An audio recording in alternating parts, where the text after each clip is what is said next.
Hello, it's that time of year again where I share with you the story of the Nativity, but in my own dialect of Black Country. I get requested for this every year, and I thought I might as well do it this year as well. So buckle up. If you don't understand the Black Country, you're in for a bumpy ride. There was a girl called Mary, and her lived in a place called Nazareth. One day, her mum went out, and as her was left to do the housework, all of a sudden the room went bright, and when her turned around, her sit somebody standing at the window. Her wore half surprised and nearly fell off a chair. "Whom you were asked? Your day off, give me a turn." "Don't be scared," answered the bloke. "I won't hurt you. My name's Gabriel, and I'm an angel."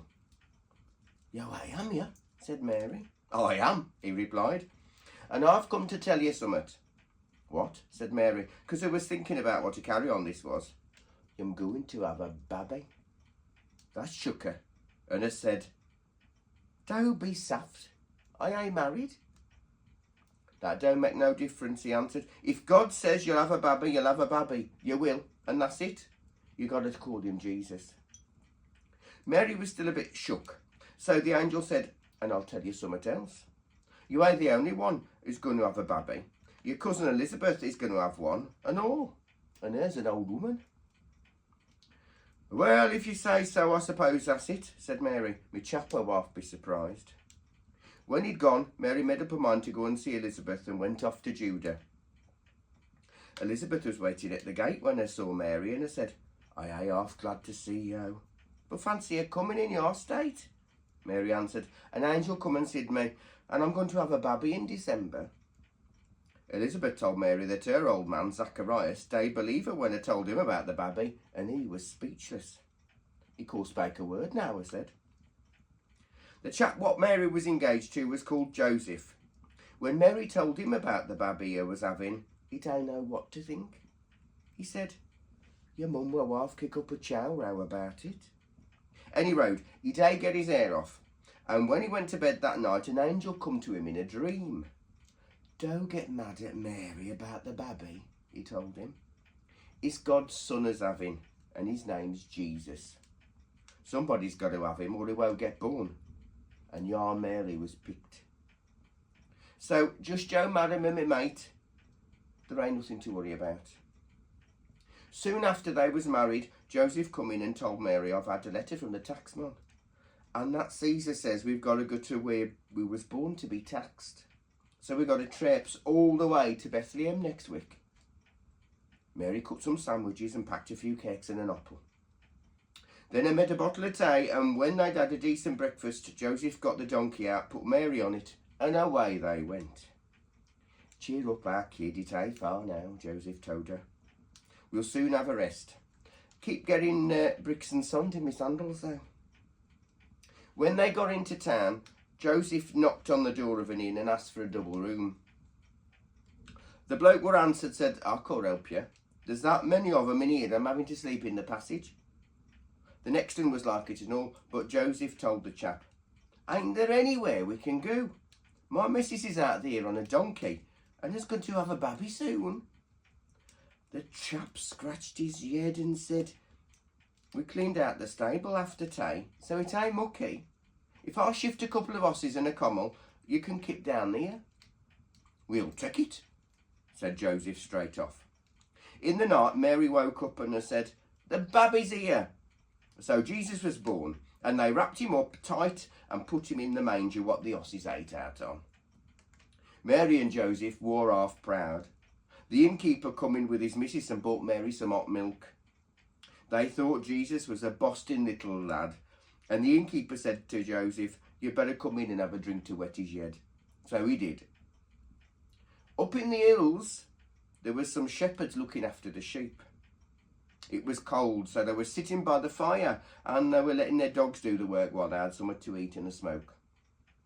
Suddenly the sky lit up like bonfire night, and an angel come. They don't know nothing about angels, and they was fit, and they all fell to the ground. "You must silly lot," said the angel. "I sure hurt you. I got a message for you. There's a baby been born in Bethlehem. His name's Jesus and he's God's son. Go and have a look at him. He's in a stable, lying in a manger."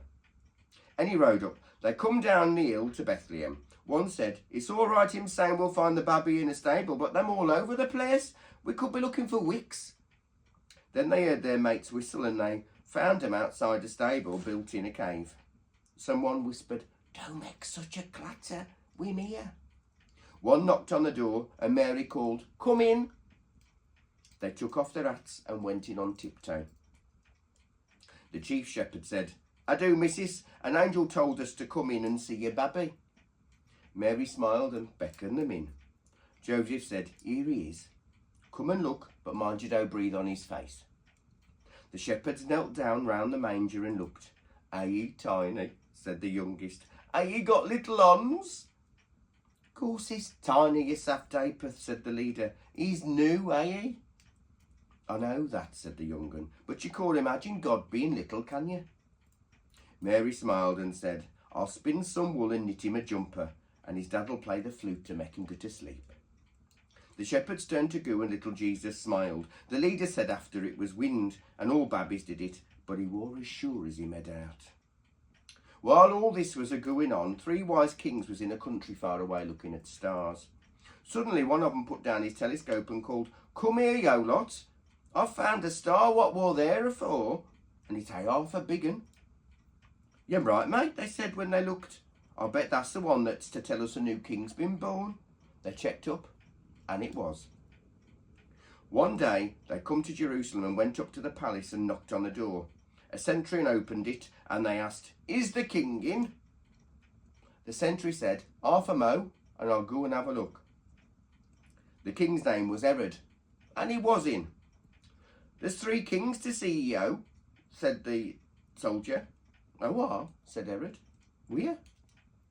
He had a fit when the soldier told him they was outside still. "You can't leave kings standing on the steps," said Herod. "Get 'em in." So they all come in, and Herod said how nice it was to see him and what could he do for him. They said they was looking for a new king and wondered if he was there.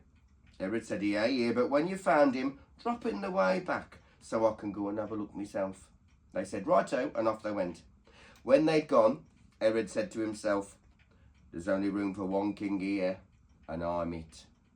When I know where the new one is, I'll have him killed." The star stopped over the house where Jesus was, and the kings day worried because it wore a palace. They went in and knelt down by Jesus and gave him their gold, frankincense and myrrh. Mary looked at the presents and said, "Thank you. Them smashing, but I'll keep him till he's a bit bigger if you don't mind." The kings took off their crowns and bowed. They said, "Ta-ra a bit," and went all the way back home. They did go past Herod's palace because an angel told them what an awful bloke Herod was and how he wanted to kill Jesus. And that is the end of the Nativity story, and I hope you enjoyed that.